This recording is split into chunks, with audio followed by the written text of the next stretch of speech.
Mungkin Pak, kalau bisa di sana harus ada UPT pala Pak. Karena memang dari zaman Belanda, andalan pala terbaik di Aceh ada di Aceh Selatan. Kasarnya begini, waktu masa Belanda, masyarakat pala di Aceh Selatan sejahtera. Jangan di saat merdeka, masyarakat pala Aceh Selatan menderita. Masyarakat menilai lebih enak zaman Belanda dengan zaman merdeka.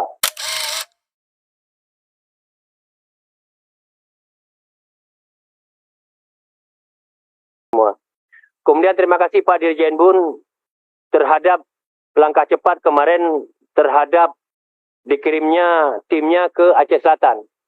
Sebenarnya Aceh Selatan itu dapilnya sahabat saya Pak Salim Fahri. Kebetulan saya lewat ke sana. Aceh Selatan itu memang dari bahasa Belanda itu daerah sentralnya pala Pak.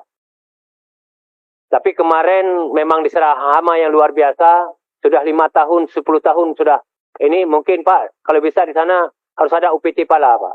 Karena memang dari zaman Belanda, andalan pala terbaik di Aceh ada di Aceh Selatan. Jadi jangan kasarnya begini.